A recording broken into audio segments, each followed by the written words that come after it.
Welcome to Pierce Podcast. I'm Mike. And this is Orlando. And we're on episode 191. You want to redo that? No, we can keep that. You want to keep that? Let's keep that. Let's keep it real. Well, you know what kind of threw us off, I think? We were just like randomly talking and then we both just turned to the camera and started. Like we never even told each other like we're starting. We just started. Yeah, because that's how we go. That's how we do. That's how we do it. We just make it happen. So, hey, here's the interesting thing. The last episode, I mentioned in the beginning, like sometimes you do episodes and you think they're great. And then other times you do episodes and you're like, I don't know. And then there's other episodes you're like, yeah, I wish we never recorded that, right? But we spent the hour and a half and we're like, might as well. So the last one, I really walked away thinking, I don't know if what we were trying to say translated well in the podcast, but you guys let us know that it really did. Like it really helped a lot of you, and reinforced ideas that you knew, and it allowed you to kind of be let's see. Oh man, I'm fumbling my words today. Is it because it's late? Could be. Yeah. Okay. It allowed people to reflect on their business and see how they do things, and it also encouraged a lot of people that, hey, if you're staying in your lane and you're doing things well, there's no need to pivot, right? Keep doing what you're doing. And once you learn a new skill, then it's okay to pivot. Anyways, I wanted to share that I was grateful for all the feedback, because sometimes just getting that feedback is really encouraging, right? Because I seriously, Mike, I walked away and I was at home and I'm like, I didn't even want to look at how many people listened. I didn't even want to look at the comments the next morning on that episode, because I didn't think it was that great, because not because the content wasn't great. I just think that night I felt like we weren't able to eloquently speak what we were trying to say.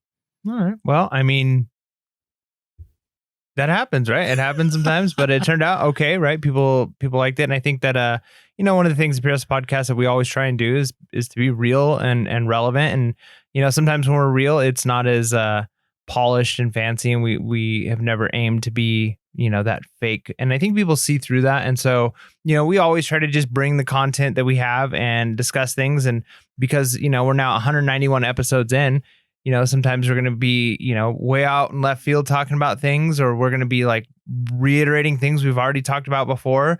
But no matter what, we're always anchoring it back down into what's most important. And that is finding ways to level up your life, finding ways to improve what you're doing. And so, yeah, I think I'm excited for this episode. We're going to be finishing our Q&A that we started, episode 189, I think. Yep, just last Sunday. Yeah, last Sunday. So we are, we'll finish our book, our level up review for how to win friends and influence people, maybe next Sunday, or maybe after that. I don't know. We might have an interview here coming up. But either way, we're excited to finish this question and answer. And we're also really excited. We've had great response. People doing the Buy Me a Coffee. We are so grateful for everybody who's decided to chip in, partner with Pure Hustle Podcast, be a Pure Hustle Podcast partner, and buy us a coffee, which is a great little program you can use. You can click on the link, and a lot of people are doing like a $5 monthly membership. Some people are just doing like a one-time gift, but those things are really helping us keep going and keep doing what we're doing. And so, if you're doing that, if you're listening to the show and there's things you like and want more of, just let us know. We're open to continue to mold the show into something that's going to be most beneficial to you, the listener. So again, so grateful for your support. And yeah. So again, go to buymeacoffee.com/purehustle or go to the link below.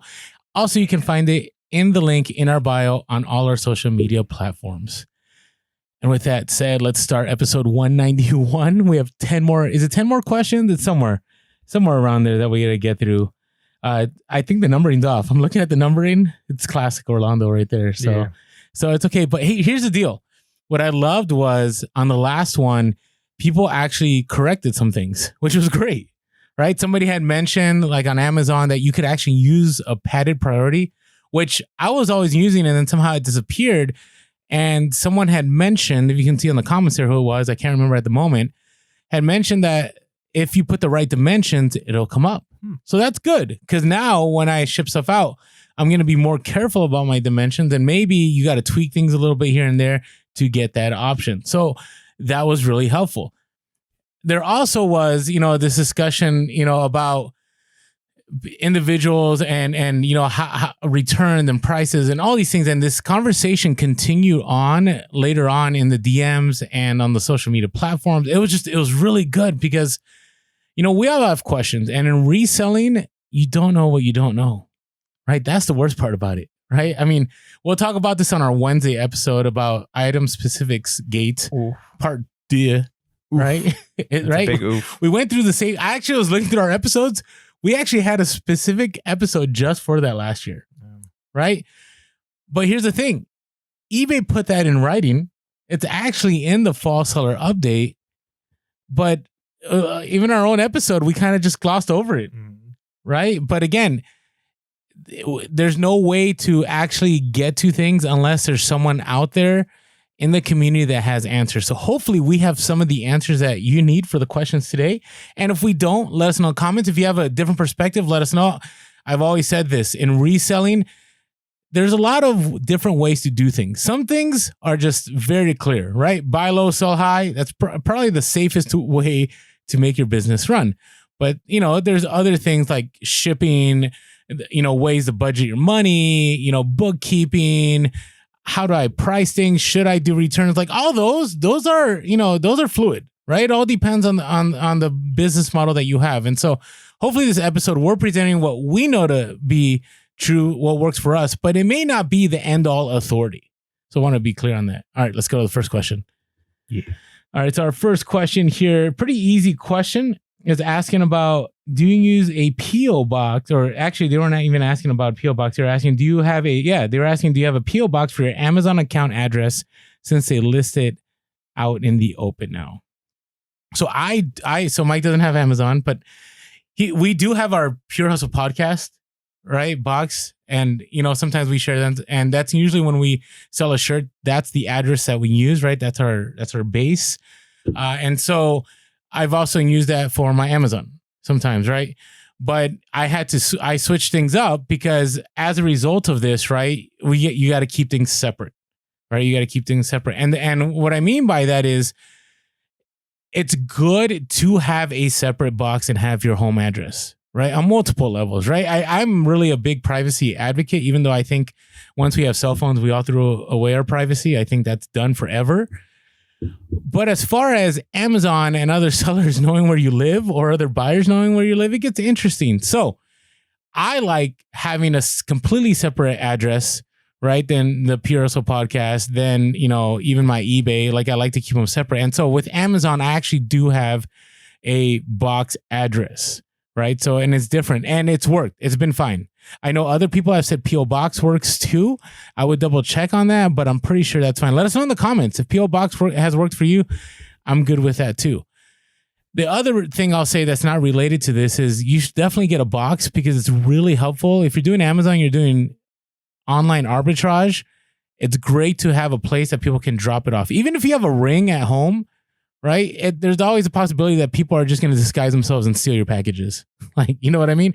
But if you have a box, right? Especially specifically at a UPS store, right? Ours are at a UPS store. So it's really nice because at that UPS store, right? They look over your merch. They know who you are, that you can trust these individuals. They'll text you. It's a very different way of doing things. And if I go away on vacation, I don't stress about stuff because I know my stuff is safe. So I hope that answered your question. Yeah. And I would just say part of it's going to be the level of reselling you're at. If you're already doing Amazon, then you're probably beyond this point. And you should, that's a good idea, I think, to have a separate box. But if you're just starting out in reselling, you're doing eBay, maybe you go for a little while selling from your home address. But once you start taking your business more seriously, I think it's just a little bit more business-like to have a separate bank account, right? It's easier to keep track of all of that, all of your accounting, all of that. If it's in a separate bank account, have a separate address, right? And that can be as simple as a UPS store, or ours is a place. They have places all over in California called Postal Annex. I think they're all over the country, but other places like that are like a UPS store where you can have packages dropped off and you can use them as a service to, send stuff out. And so it's really helpful, I think, and it can add that professional touch. So instead of it just going to a home address for your return address, especially because as you start to get bigger, you may not want that. Same thing if you started a website, right? You have to pay a little bit more to make it where they can't see your actual home address. But doing those little things add that touch of professionalism. And if you want to be more professional, do those little things that are more professional. There you go. So we initially answered it. It was a simple yes/no question, but hopefully that gave you other things to think about. All right, our next one is, what's the best way to get started with reselling arbitrage? I'll let you get started with this one because you just started 2 years ago. Yeah. So I think for me personally, it was really nice to start on eBay. We always talk about eBay being a great platform to start on. To start on eBay with selling things in my house that I was just going to get rid of anyways, that I kind of didn't really want anymore, because it let me test the waters. It let me figure out, okay, how do I take pictures? How do I do a listing? You get a certain number of free listings when you first start off, and it starts opening up, like eBay, the doors open up quickly. But once you get like 3 or 4 listings and some sales, then all of a sudden you can have more listings, you can have more, and it starts to open the doors for you. And so just sell a few things around your house. That way, if you make mistakes, it's not really anything that's going to hurt you. And it gets you some of that feedback. You can get, learn some shipping stuff. And then I would say going to thrift stores and garage sales is great because you can go with a set. You got $20 in your pocket. You're not going to spend more than that. You're just starting out. You want to learn a few things, spend a bunch of time research. We have a whole episode. Research is key, right? That's the most important thing. Do a bunch of research, but don't be afraid when you're starting out. You don't have to go out there having already researched everything about a certain niche or all of the niches. Just do some of the research out in the field. Go to a garage sale and spend half hour, an hour at one garage sale and just look up sold comps, and you'll slowly start to see trends, what's selling, what's not selling, and take it slow, right? So take it slow. Don't be afraid to make a few mistakes, but do it with a small amount of money. I would say it's probably a really bad idea to go buy a pallet, day one. You've never sold anything before. You don't know how to do all the shipping. But if you're just starting out, wild. Yeah, but just go and go with whatever you're okay with losing. Consider it like if you were to go take a college course, you're going to spend thousands of dollars. You're going to spend tons of money on books. You're going to spend tons of money on tuition. So consider your first couple of months like a course. Consider it that you're paying a certain amount, and you're probably, if you're doing it right, going to end up reaping the benefits and starting to build some capital that you can invest more. But you're going to have a few losses. You're going to realize, oh man, I bought something and I undercharged shipping, or I bought stuff that's not going to end up selling. Well, you would have paid $1,000 or $10,000 to take a course somewhere. So let this be your course, but don't go crazy right off the bat, right? Go with $20, go with $100, go to a thrift store, go to a garage sale, and just practice. And don't think that you're going to be there next month. Look long term, right? Get 10% better every month until you're at a place where you can say, wow, I can now consider going full time if I wanted to. It's not going to happen overnight. So just consider everything. It's all research in the beginning. Don't be afraid to research and spend time, and you're not losing out on money because you're trying to gain knowledge. Yeah, and I'll share my own journey real quick, like in 2 minutes. Before I do that, though, if you go to episodes 120, parts 1 and 2, it's a top 10 first thing you should do when starting on eBay. And it applies e-commerce wide, right? It's specific to eBay, but some of the same principles apply, whether it's Poshmark or Mercari or even Amazon, which is a little different, but some of the same concepts are there. Now, when I first started, the very first thing I'll never forget, I remember going to garage sales with my buddies. I've shared the story in episode 1. So thank you to all of you that bared, your ears. I don't know if that is that. Can you say that, bared your ears? Like you bare your soul? Can you say bare your ears? Probably not. Anyways. Let me ponder that for a little bit. Okay. Well, anyways, you're willing to listen to episode 1. In episode 1, I shared that story where myself and my 2 friends had $20, and we said, hey, we're going to see how far this $20 goes over the year. Well, here's the thing. The very first thing that helped me was one of my friends said, hey, check out the sold comps on eBay, right? And like Mike said, that is the very first thing you should do. And whether it's at a garage sale, whether it's a thrift store, even the simplicity of doing it at home, that's the first thing you should do. You need to get used to that. You need to get used to the different filters. There's different filters about highest price plus shipping. There's also the most recent, which tells you how much stuff recently sold for. Because, for example, you may have a hot item and you check for highest price. It may give you the highest price, but that's what it was 3 months ago. If you were to check last week, that price could have dropped immensely. So you got to make sure that the information that you're getting is relevant. And, Mike and I have gone back and forth. I'm also a big fan of using your own money to buy stuff. You could sell stuff around your house. I think that's good. But I think you take things more seriously when it comes out of your pocket. And of course, this has to be money that you have to be willing to lose, as Mike said, right? But the biggest thing to not do, and I did this at the very beginning of, doing this contest with my friends, was I bought stuff that I thought was cool. So for example, I bought do you say it's Swarovski, wherever those crystal things are? I don't even try to say it. Okay, you guys know. It starts with an S, right? And there's a W and a V in there, right? And it was an angel. And it was like $10 at the garage sale. I didn't even look at comps. I'm like, I'm sure somebody wants to pay money for that, right? So I remember picking it up. That thing, I don't even think I sold it. I don't even know where it's at. Usually I have stuff in my eBay store from the very beginning still. It's not even there. I don't know what happened to it. But here's what happened. I thought that was cool. I've shared the story of the Will Ferrell cowboy shirt that I thought was really cool and people are going to buy it. Haha, it's funny. But thousands of those shirts were made. There was no value in that shirt. I've also shared a random tourist Hawaiian surfing shirt that I bought that you could get like on any island, like at the tourist shop. Here's the thing, just because you think something is cool does not mean it's valuable, okay? That is so big. And the second part, I shared this on TikTok actually, and a lot of people were like, yeah, I wish I heard this in the beginning, because it's true. If you're first reselling, right, whether it's retail arbitrage, whether it's eBay, just because you have 2 items listed, that does not mean those items are going to sell, right? You need to have a certain amount of inventory, and there is no magical number. Sometimes it's 50 items, sometimes it's 100. All depends on what you have. Now, if you have hot items, right, those should sell right away. And if they're not selling right away, then you have to take a look at your prices, your pictures, your return policies. Even your feedback might hurt you. You may be a brand new seller and you're like in a bolo group or something, and you're sourcing these hot items, but you're not getting the sales. It's because you haven't brought that value to the buyer that says, hey, you can trust me. You can buy with confidence, because if you have, 0 feedback, 10 feedback, they're not going to trust you. So that's the other thing, right? And you can build that feedback by either buying cheap items from somebody and then they give you good feedback, or you can sell cheap items that sell fast and build your feedback that way, right? So there's different ways, but you have to build that confidence. You have to build that inventory. And again, like Mike said, you need to be careful. You need to find, at first you go wide, right? You research everything that you can find. Like Mike, if you listen to our first episode, we went to garage sales. He was looking at all kinds of stuff I would have never looked at, and he found profitable items, right? And then over time, you begin to close in on what is really good. What is it that you like to source? What is it that's profitable? And then you begin to build your eBay store or your Amazon inventory. But hopefully that gave you some beginning tips. Again, check episode 120, part 1 and 2 for that. All right, next question here. How many months of salary should you have saved before you go full-time and quit your job? I feel bad. I just talk so much.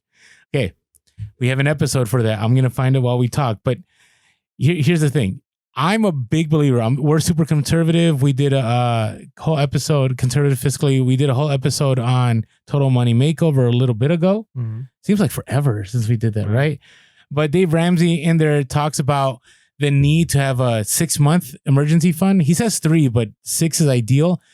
I would say if you're reselling, the most ideal is a year. But that's a lot of money depending on what you work, right? If you work at a job that you're only making 20 to 30,000 a year, maybe part-time, and you want to go full-time, then you got to double that, right? Because you got to cover your other expenses, because you're going to lose that income, right?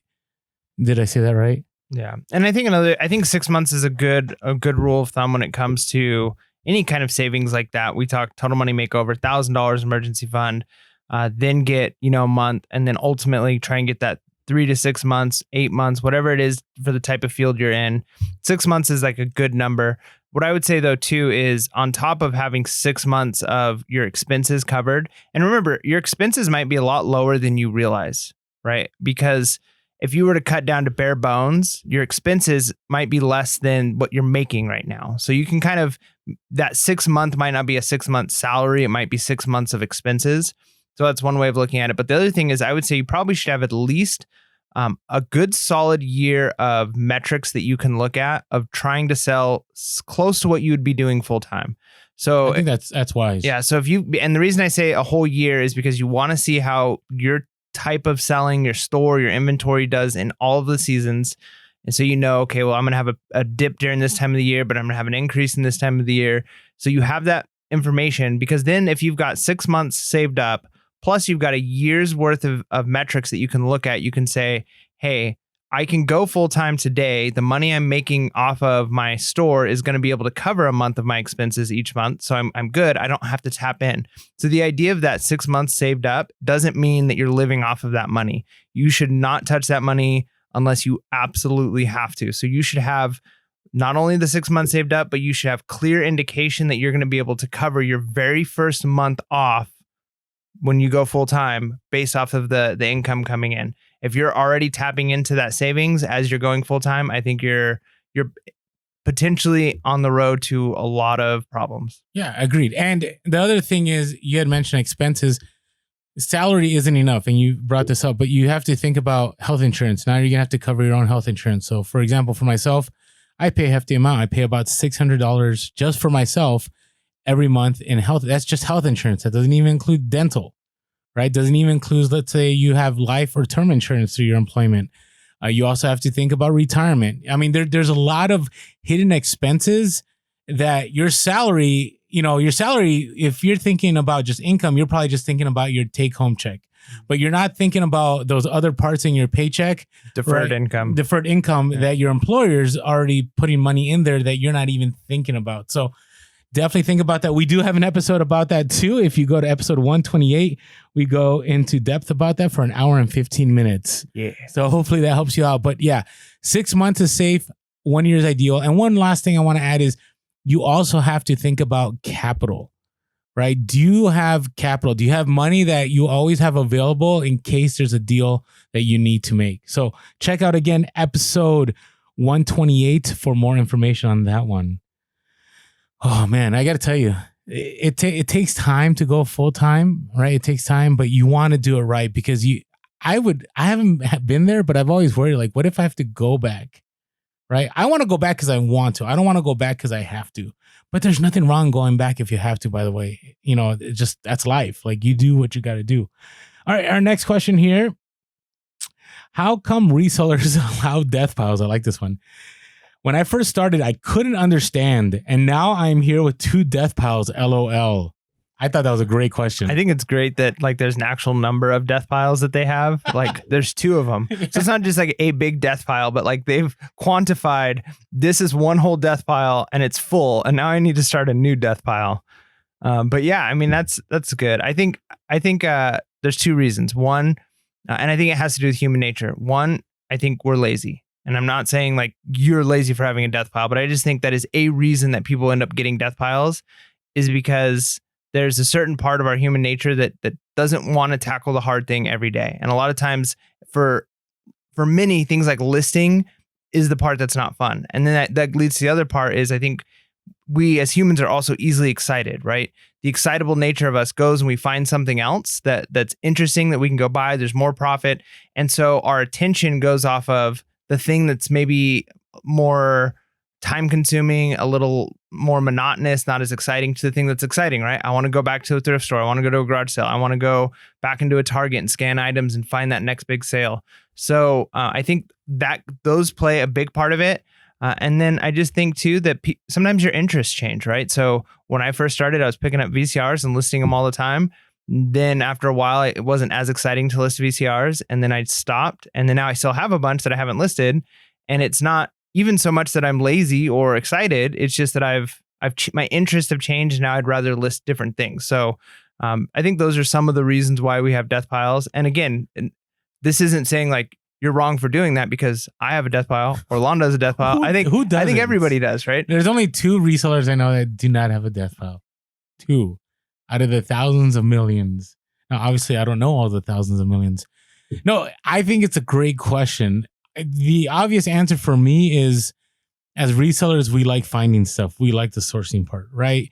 It's the other part, the menial part, the pictures, the listing. If you're doing clothing, the measurements, all that is just, you don't want to do. This is why I've shared the story before when I had a helper, and I might get a helper again. I'm debating it, but I remember my helper going, I don't like the things I'm doing. Like I'm doing pictures and I'm doing measurements. I'm like, yeah, that's why I'm paying you.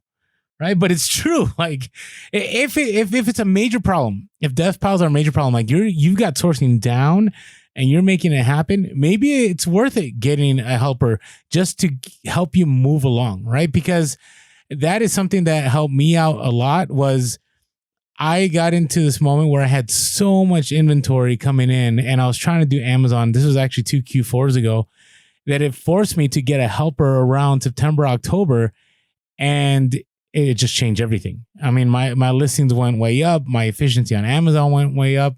And then it allowed me to catch up. Now, the longer I'm reselling as a full-time reseller, the greater I see the terrible effects of having death piles, right? We've talked about this, that you're losing money, right? Some of the items I've sourced, now inadvertently, I've had items that have gone up in value because I haven't listed them.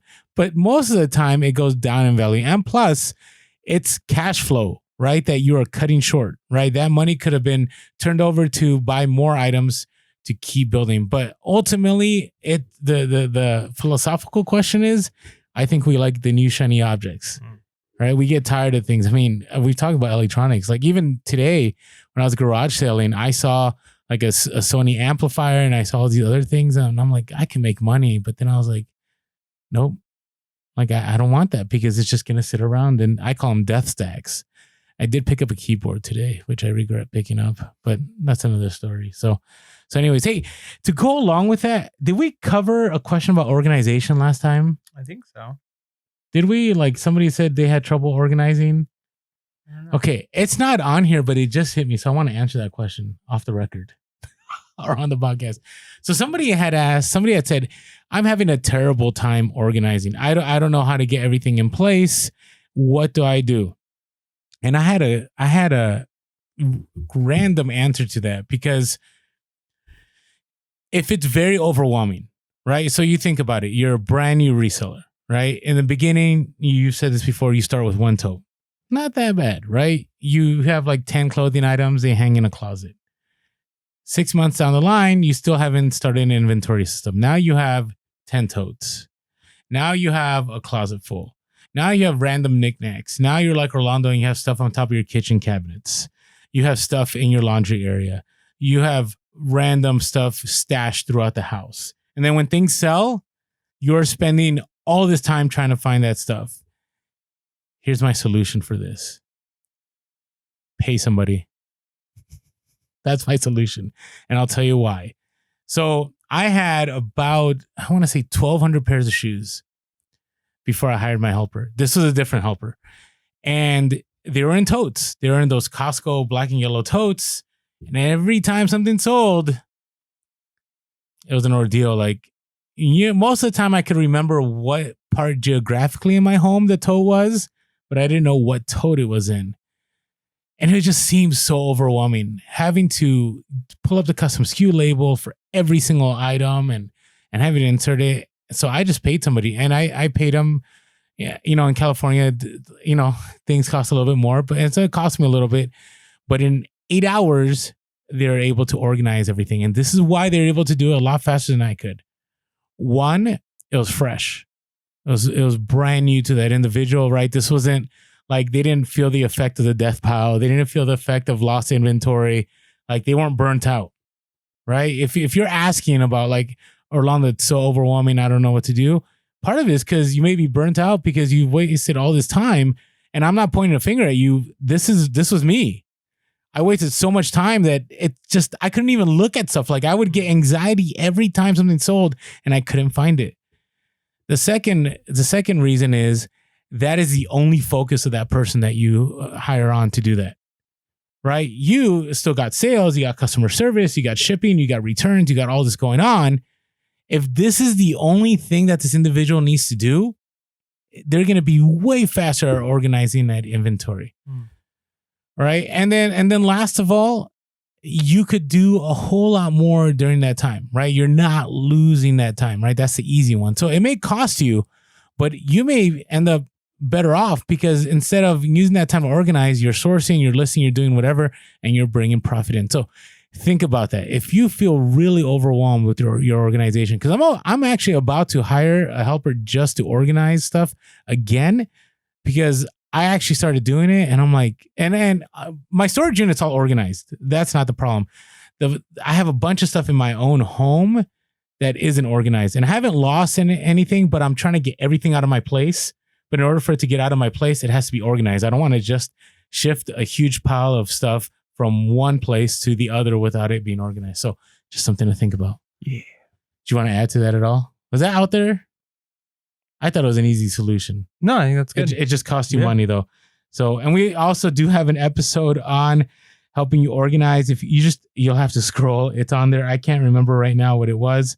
But it was very big about being efficient about your time and staying organized. And you know what I might do in the YouTube? You know how you put the questions that we answer? Mm-hmm. I might go through each of those and just put what episode to look at. So, nice. So take a look in the comments and go, hey, it'll say, check this episode for more information, and that'll help. So, all right, you wanna start off? It's like a table of contents. Yeah, for our episodes. What if we could be like big like Gary Vee and have our own like database of our content? Yeah. Wouldn't that be cool? I think if one of you guys wants to help us with that, let us know. No, I think he built it where like you put in keywords and it'll draw you to the exact YouTube video. Isn't that crazy? Yeah. That's a lot of work. If you guys know SEO or you're a programmer or something and you want to jump on the Pure Hustle podcast team and be a volunteer, that would be awesome. A volunteer. All right. So the next question. Let's do the thermal printer one. All right. Because you got one. Yep. All right, Mike, which thermal printer should you buy, or do you recommend people buy that gets the job done easy and cheap? I got a Rollo. I really like the Rollo printer. They have, I think there's like a Zebra, and there's another one that's kind of popular. Dymo. Yeah, Dymo's the one that no one likes. Really? No. Yeah. That was like, it was more expensive. I bought the Rollo because it was cheaper than the Dymo. And it's been great. I mean, I've got no problems with it. It's been running for like a year and a half now, and we're printing several labels every single day. And batch printing is great. It just you prints out all 20 of them in it's like in like 2 seconds they're out. And then it's super nice, super cheap. And the thing you got to realize is you could probably go to a thrift store or garage sale and get a pretty cheap printer. But the amount you're going to save in ink by using a thermal printer is just it's going to pay for itself really quickly. And beyond that, the ease and speed, you do run into some issues if you're buying through like UPS or something on your own, and you're not buying it through eBay.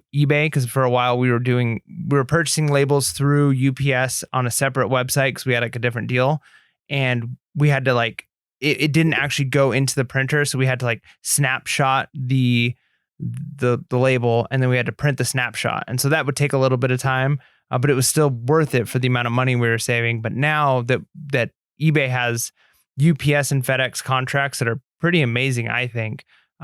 We're buying all of our labels through that, and it's quick, fast, and easy. Yeah, and to add to Mike, I like so I have a roller printer. I just have a private label roller printer. It's the exact same printer, except mine, it just has it's like a clone. Yeah, it just has the technical name. It's like the MF18 whatever. Like it doesn't even have like a brand name.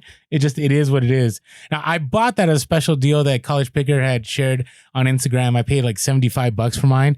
If you go to our bio if you go to the link in our bio, there's a place that says Amazon supplies or supplies that we get through Amazon. It's in there. I believe the Rollo and the one that I use is in there. You can sometimes find deals, like if you use Honey, like Chrome extension. That's how I believe Eric the College Picker found that deal and shared it on Instagram. But I've loved mine. Like I'll never go back to ink. I'll never go back to laser even. My toner. I still use it every once in a while for different things here and there. But it's nice because 2 years ago we would have had a different conversation because Amazon wasn't set up for thermal printers. You had other sites that weren't, but now everything is set up. Yeah. And the other thing too is if you're doing Amazon and you have a really good, or even if you're not doing Amazon, but if you want to have a more professional organization system, you don't have to just do the like 4x6 labels through those printers. You can set them up to do the little 1 inch by 4 inch or 1 inch by 3 inch labels. You can run those through like the thermal Rollo printers. and make your own barcodes. So if you had a scanner, the labels, you can do your own labels. You can put your own information on there and put them on baggies. So if you've got like poly bags with stuff in them, and that way, if you were scanning things, you've got to have a thermal printer for that kind of stuff. It just makes it so much easier because then it's peel, stick. And if you really want to take your organization up to the next level, that a printer like a Rollo or a Dymo, even, it sounds like those aren't so great right now, but those are going to help you a lot. Now, here's even next level. There are some people that sell, let's say on Amazon, eBay, an item that doesn't have the manual, but there's a PDF version. What they'll do is they'll print out the instructions of how to get that manual, and they'll put it on, like they'll put it somewhere in the package, right? So it cuts down on returns, especially on Amazon, because people are like, hey, it doesn't come with the manual. Well, here's the manual and here's how to set up and you're good to go. Really helps a lot when you're dealing with DVD recorders or dual decks, because some of those, like there's certain buttons you have to press for things to record and so on. And a manual is really helpful. So that's been a tip that other resellers have shared before. I thought it was great. And you can do all kinds of things. You can actually put like a feedback thing on, you can print on your thermal label about, hey, if you're unhappy, please contact me. I mean, there's so many avenues. So yes, I am team thermal printer now. It took only 8 years, but that's where I'm at now. All right, next question. This one is, where do you find out if eBay collected sales tax and how it affects your bottom line at tax time? All right, I'll take this one. This is a really easy one. So I can only speak about California, so you'll have to find about your own state. But in California, since October 1st, 2019, eBay and Amazon collects all the sales tax. All right, as far as I know. Now, I'm going to throw a disclaimer. Consult a tax professional. I could be wrong. Again, consult a tax professional. I could be wrong. But from my understanding, that's how it was. I remember having to calculate last year my sales tax all the way through October 1st. And then I didn't have to worry about the rest of the time because that was already being collected. So the work's already being done for you. You can just Google, how does eBay collect sales tax? How does Amazon collect sales tax? And it'll tell you what states and what marketplaces are covered, and you'll be good to go. But again, consult a tax professional. Okay. I thought that was pretty easy. Yeah. All right. Hey, before we move on to our next questions, hey, if you haven't been watching us on social media, we are on Instagram and TikTok and Facebook as Pure Hustle Podcast. We are on Twitter as Pure Hustle Cast. You can also find us on YouTube. I don't know why I'm saying it like that. As Pure Hustle Podcast, hit that notification. But first, you got to hit that subscribe, because now we're at 4,000 subscribers. Woo. So thank you, everyone that has supported us and has subscribed. I appreciate you all. Our next goal is 100,000. So help us get there. I don't know. It's funny because you watch some YouTubers and like they have like 4,000 or 5,000. And you come back 6 months later and they're like, like at 50,000, 60,000. That'd be cool. But I know we're a podcast, so we thank you all that watch us on YouTube, because it does help us. Also, you can always give us a call, 619-738-1170. That's 619-738-1170. Or shoot us an email at purehustlepodcast@gmail.com. That's purehustlepodcast@gmail.com. Thank you all for leaving those iTunes reviews. They are very, very helpful. Help us in the algorithm. And when you write them out, it helps other people to see what kind of content we have, right? Because sometimes you guys say, hey, love the Level Up book reviews. And sometimes people are looking for book reviews, right? We have some people that listen to our podcast, and you know who you are, and we're grateful for you, that don't even resell. They're just interested in what we do. They're interested in our Level Up reviews. And pretty much almost all of you are because of reselling. And if you mention ways that, the podcast helped you along in eBay or Amazon, that's always helpful to other people that are trying to find the podcast. And as always, grateful for the shirts that have been bought, because that, again, helps our bottom line in creating more content, and the donations through buymeacoffee.com/pure hustle. Seriously, I've been able to buy, full on multiple cups of coffee. So it's been actually Diet Dew. People had mentioned like you should change it to buy me a Diet Dew. Actually, we could do that. Like you can change it to buy me a Diet Mountain Dew. But the reason I didn't is because the icon would still be a coffee cup. And I'm like, that looks kind of silly. Yeah. But I think it'd be cool. Maybe we should just have our own website. Somebody's going to buy a domain name. It's okay. We still have purehustlepodcast.com. That's right. We're good. It's worth money too. Like we should sell it no, we shouldn't sell it. We're going to use it eventually. Hey, if anybody does any website design or has anybody that can, move us towards, let us know. Let us know. We're also interested in that. Now we're going to hopefully get hit by legitimate people, because whenever I say something like that, we get hit by all kinds of spam, like on the DMs. It's kind of crazy. So anyways, thank you so much. And so, by the way, if you want to help us and partner with us, you can have a membership set up on Buy Me a Hustle. Buy Me a Hustle. Buy Me a Hustle. buymeacoffee.com/pure hustle. $5 a month, just the cost of it's actually cheaper than the cost of a Starbucks coffee, I think. Is it? I don't even know. I don't go to Starbucks, but it's affordable. So anyways, or you can just, say, hey, Orlando, I want to get you, I would say 3 2-liters of Diet Dew for $5. Yeah. So that could work. Anyways, thank you all for your support. Appreciate that. All right. You want to tackle this next question? What's the next question? I don't know. You have the paper in front of you. My computer went down. So, we got a lot of them here. Okay. So one of them says, should we be listing summer stuff on Poshmark? What about sharing them? I haven't done Poshmark consistently in a while, so I'm probably not the best person to ask about Poshmark. But what I would say is, for whatever reason, retail has always kind of sold the season before, right? So if it's fall, they're selling winter stuff. And if it's winter, they're selling spring stuff. So you kind of got to keep that in mind too. Sometimes that might play in your favor. Maybe it's winter and stores aren't selling as much winter stuff. And so selling winter stuff, that might be like a good time for it. But as far as, okay, let's say you're a couple of seasons away. Should you still be listing those things? Should you still be sharing them? I don't know. I would look to see and I think sharing is the real concern. I don't think there's anything wrong with listing something, because then it's up, it's good to go, and it'll sell eventually, right? We're totally fine with long tail. Year round, people are looking for those items. Now, as far as sharing, if you've got a huge store, let's say you've got thousands of items on Poshmark and you only have so much time during the day to share, I would say it might be worthwhile to do a little bit of market research and figure out what types of items are selling right now. And if summer items aren't selling right now, or if it's the summer and winter items aren't really selling, then maybe don't prioritize those on the sharing. But if you've got the time, share everything, right? Share everything. But if you have to choose, share the things that are most likely to sell in the season. I think that would just be probably my advice as far as how to make the most use of your time. But it's never a bad idea. If you can pick up summer items cheap during the winter, absolutely pick them up, list them. But if it's going to take too much time to share them and you're going to not be doing other things that are more productive, maybe hold off on sharing them until it gets closer to them being like selling time. So I have an unpopular opinion when it comes to this. I say list it on eBay. Like, you can share it on Poshmark all day, but the amount of buyers on eBay in comparison to Poshmark, it's not comparable. Not comparable at all. And on top of that, right, you can sell globally on eBay where you can't do that on Poshmark. Right? You can sell at different places, but Poshmark is still developing that, where you can actually get individuals that are in Australia when, summer may be done here, but summer is starting in Australia, and you'll have some Australian buyers that are going to look for summer stuff, right? You may have people in other parts of the world that are trying to buy summer stuff in the winter. So it behooves you to cross post, right? And there's great programs that, we talk about here, like List Perfectly.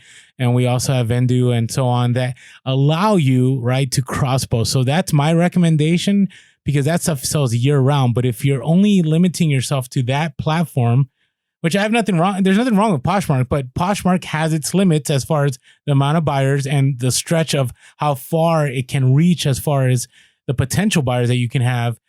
Go to eBay. Yeah, list on eBay. The caveat, though, I'd add to that, though, is it depends on what you're selling, right? Like, if you're selling Hawaiian shirts or a lot of the types of things that we sell, yeah, eBay is going to have that bigger global reach. But if you're selling, and you got to think of clientele, right? The clientele using Poshmark is usually probably like 18 to 25 year old women is probably the number one demographic that's using Poshmark. And so if you're selling Lululemon, for instance, or another brand that might be popular in that demographic, that demographic might not be as widely reached on eBay or other platforms. So you got to consider that. So Poshmark might be the best platform for the items you're selling. Certain specific items are going to be there. So, but yeah, eBay for probably most items is going to be a much broader reach. All items. 182 million on eBay, 50 million on Poshmark. It's Yeah, but eBay. demographics matter though. 182 million of 50 billion, the demographics still matter. Yeah, they do. No, and it's global. Yeah, but the demographics still matter. Like, let us know in the comments. Are you team eBay or team Poshmark when it comes to summer items? Well, it's not just summer items, but like if your demographic of the item you're selling is 20-year-old women, like if that's who's buying the clothes you're selling, and that demographic isn't represented as highly percentage-wise in that 180 million on eBay, but it's like 30 to 40 million on Poshmark. It's impossible that they're not, because if you're talking about women from Australia, you're talking about women from South America, you're talking about women from Canada, you're talking about women from Europe. There's no comparison. But you're not selling $20 pants globally that often. Yeah, you could be. Yeah, I don't know. I think demographics matter. Let us know in the comments. Team eBay or Team Poshmark when it comes to summer items. Hey, I'm not saying eBay isn't the best most of the time. I'm just saying that certain items, the demographic is going to be Poshmark. Let us know in the comments. I'm trying to pull up the Poshmark reach globally, but I'm not finding the info. I know that they were starting. Here you go. Poshmark International. Oh, these are store names. People have names that are very generic. Interesting. So yeah. So here you go. Here's a question. Can I buy and sell on Poshmark if I'm not in the United States? Poshmark is currently only available in the United States and Canada. This means that you'll need a US or Canada billing and shipping address, as well as a US or Canada internet IP. So again, super limited if you're on Poshmark. You could ask people in the Poshmark community. Many of them have done eBay because eBay definitely fuels more sales. Now, there's a lot of people that kill it on Poshmark. I'm not saying that's not possible, but the numbers far are in the favor of eBay as far as the amount of eyes you'll get in front of your products.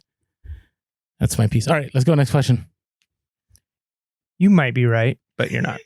You might be right. All right. Man, now I've lost track because I was looking at all that data. Okay, our next question here is, this was an interesting one.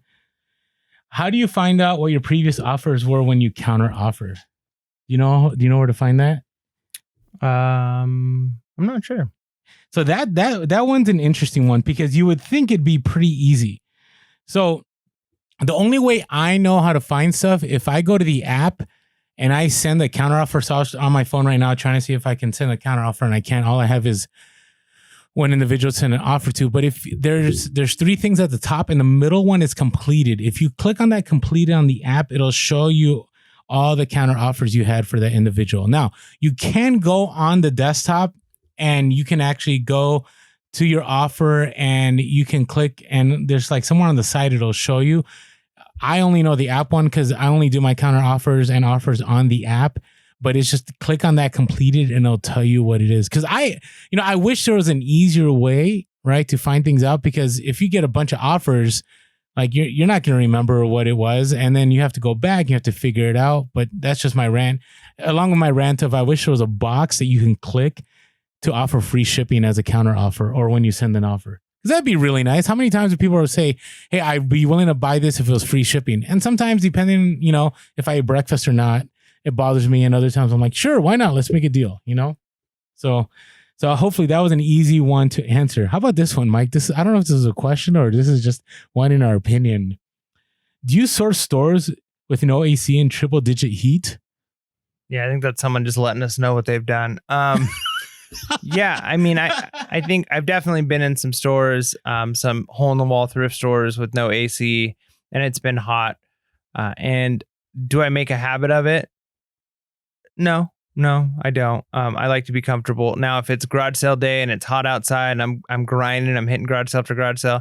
Yeah, it's been triple digit heat, and I've been out in the sun and digging through piles of used clothes and electronics. And it smells though. Like it depends on what you got to do. So in San Diego, we have tiers of stores, right? I would say, not trying to throw shade, but like the bottom tier, right, is usually like it's a toss up between Amvet and Salvation Army, right? Would you say?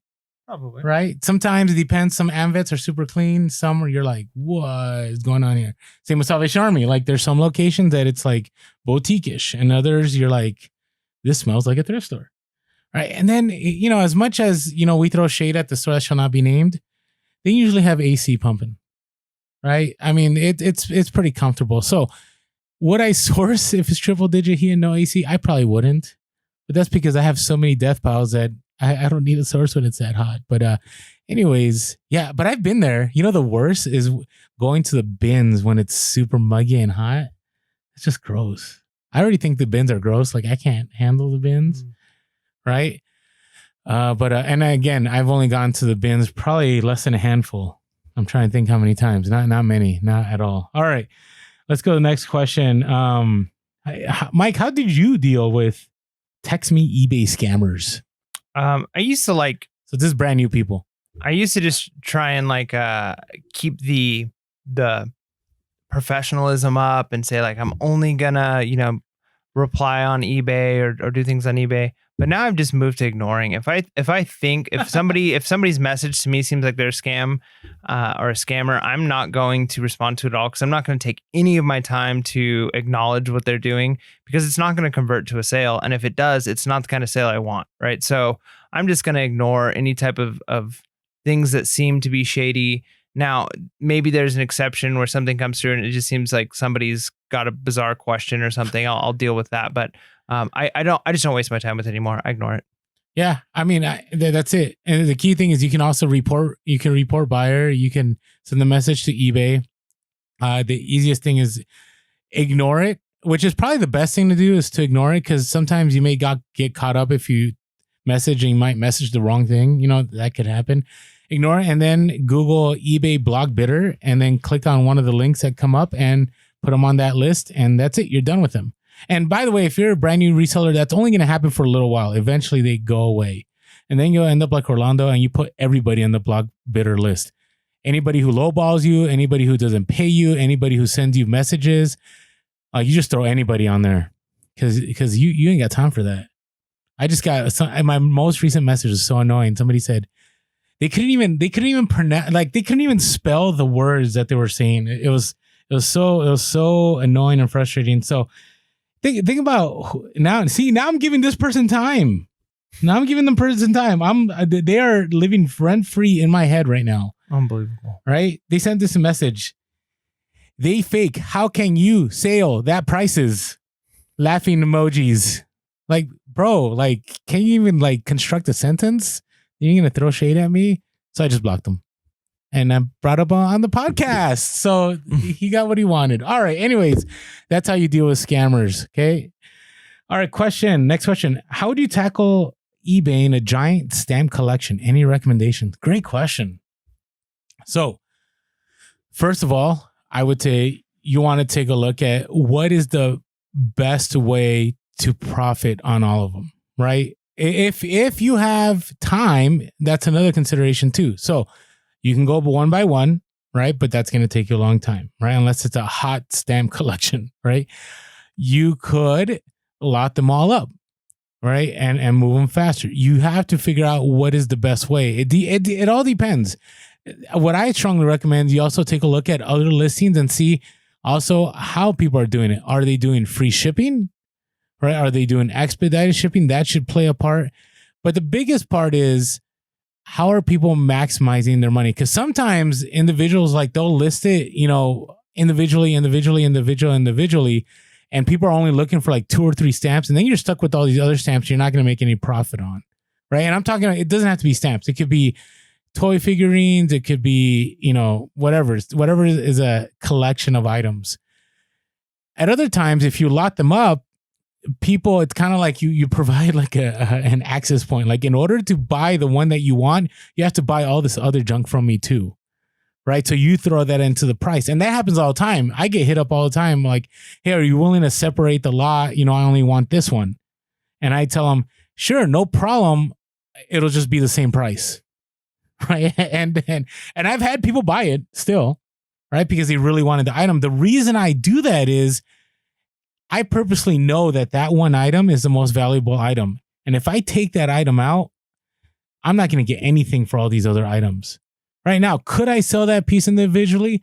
Possibly. But usually I bring in that piece and I add the other pieces and then I raise the price. So I have the price of the built-in valuable item and then I have the price for the periphery items that aren't as important. Does that make sense? No, absolutely. That's exactly what I would do. I think that's right. Yeah. We are agreed.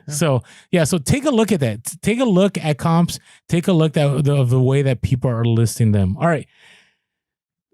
Have you done this? How do you remove price stickers off the original labels without tearing it? It's super easy. Heat gun. Yeah, heat gun is probably the best way. Heat gun is the best. So if you and you got to be careful. It takes a little bit of practice. We bought one time. My wife and I did a little bit of retail arbitrage, and we bought like 40 tops, some clothing tops, and they each had like 7 clearance stickers attached to like the label, and we wanted to get all of them off. And so I had to use the heat gun forever to get all of these off. And there was a couple of the tags that got a little brown because the heat gun was too hot. I was on there, I was getting impatient. But if you keep the heat gun just far enough away, sometimes depending on the type of sticker that's on there, it'll actually turn another color.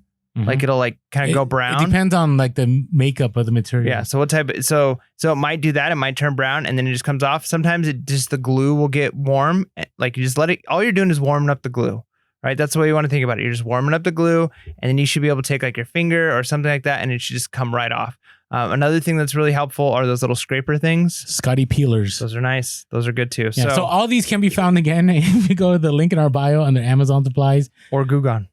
Or Gugon works too. I've never used Gugon. That's one thing I haven't used. But check them out. The supplies are there. Now, I will provide an unconventional way that I've been using lately too.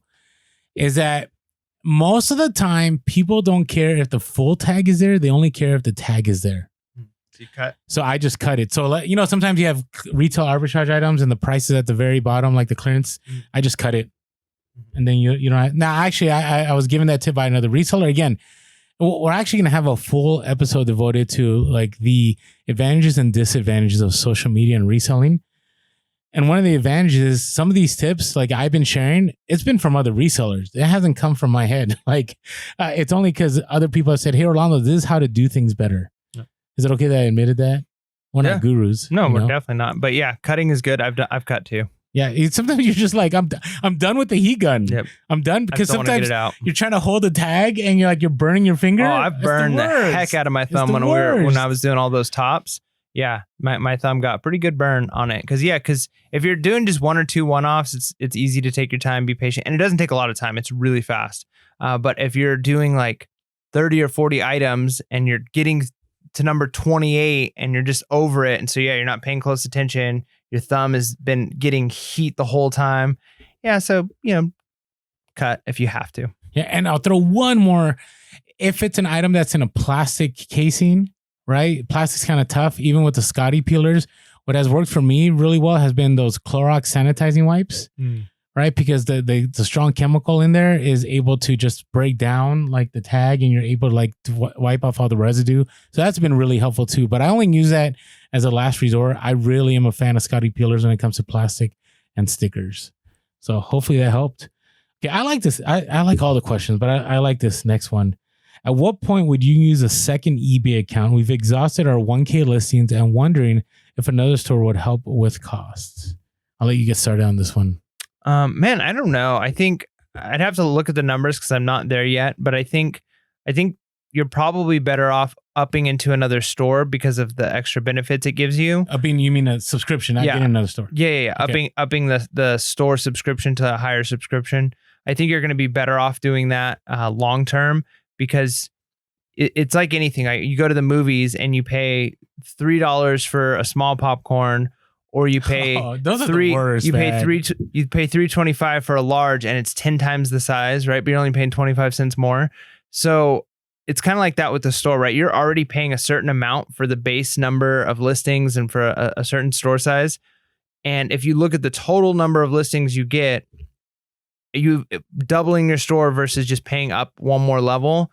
But I'm not 100% sure. There might be like an awkward cutoff point where having 2 stores would be equal.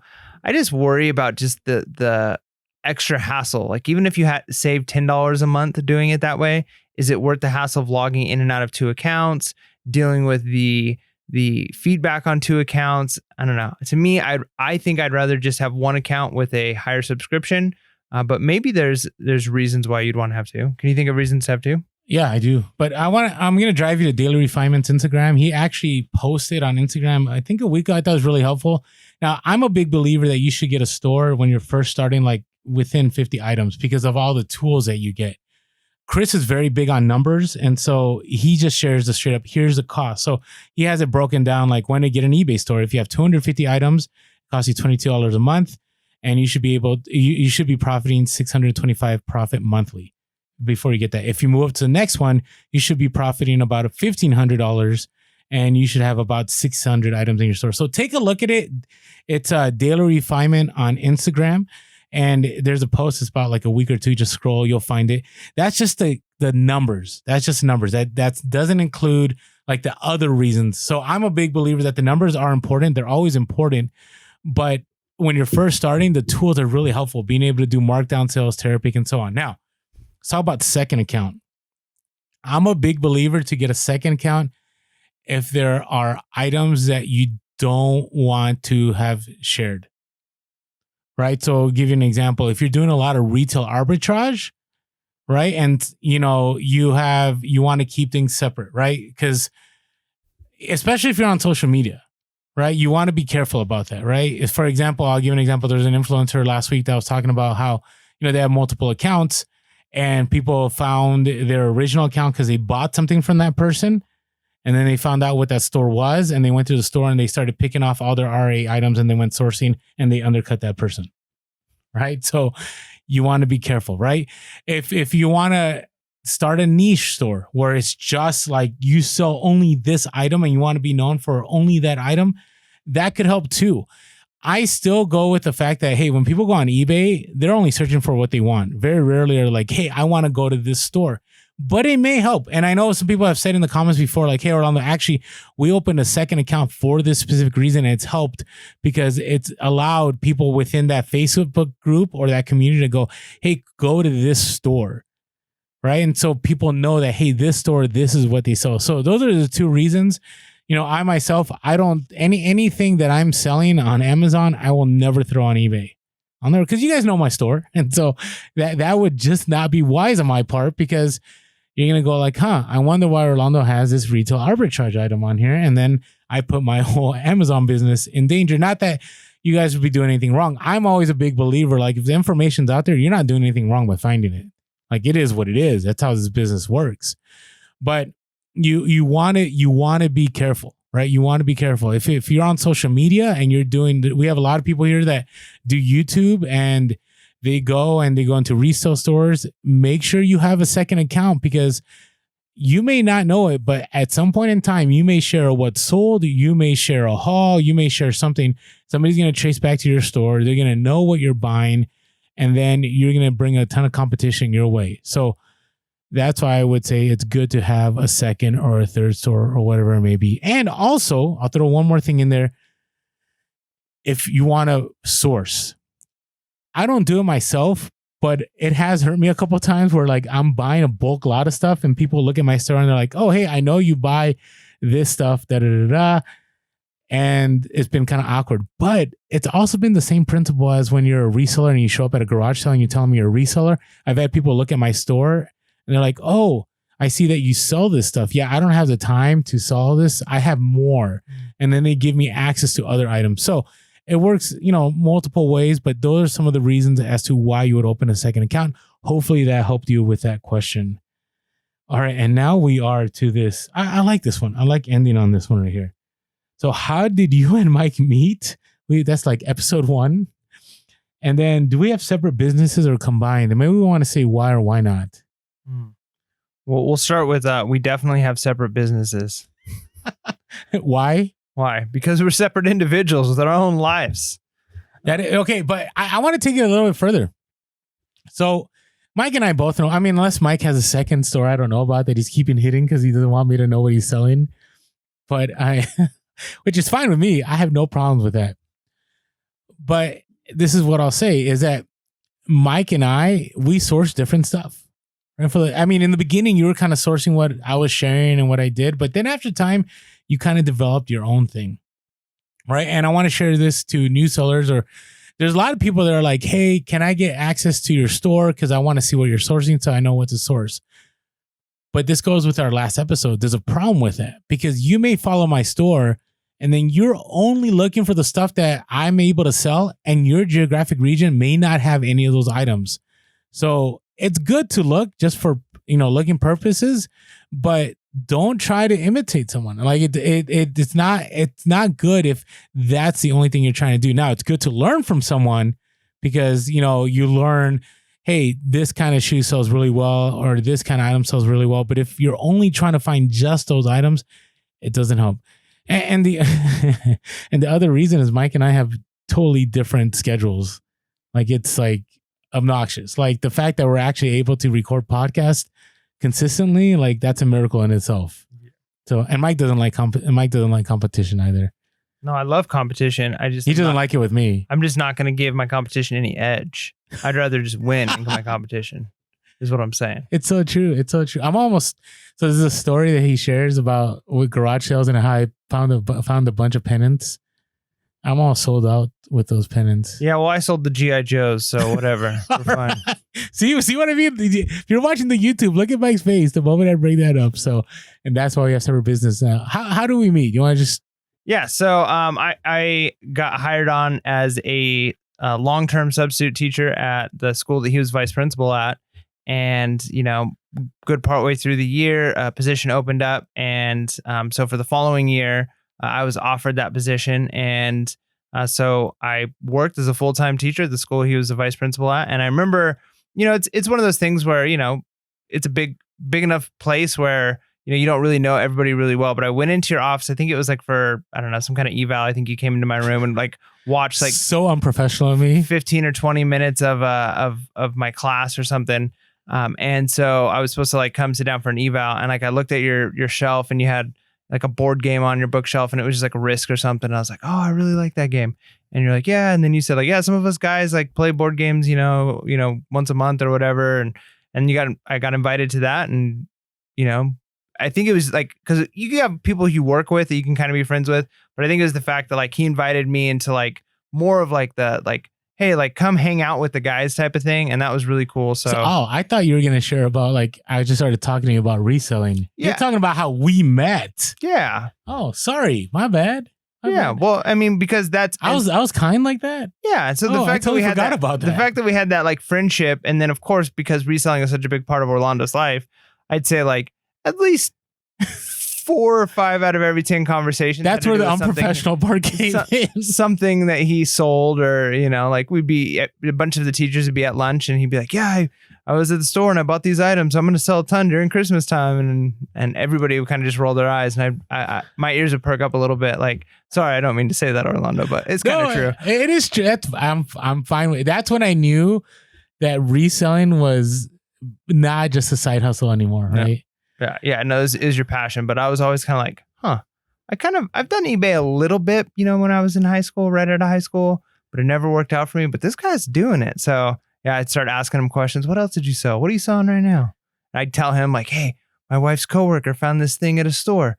I think it might be a big deal. So I'd try and like give him hints on retail arbitrage stuff. And then before long, Pure Hustle Podcast started. Yeah. Your first story was the Hatchimal story, where you had those friends that like bought a ton of Hatchimals and then they limited the supply. That was a while back. Now here's the funny. I forgot about that board game story. I missed those days. We played Risk. Was it Risk? And we also played the game where I got baned. Love Letter. Love Letter. That's right. So Mike and I's friendship goes far beyond resale. I totally forgot about that. Yeah, that Risk board game. I still have that. Like that was, I thought you were going to tell me that I told you how much it was worth or something. So, okay. So yeah, Mike's a good friend.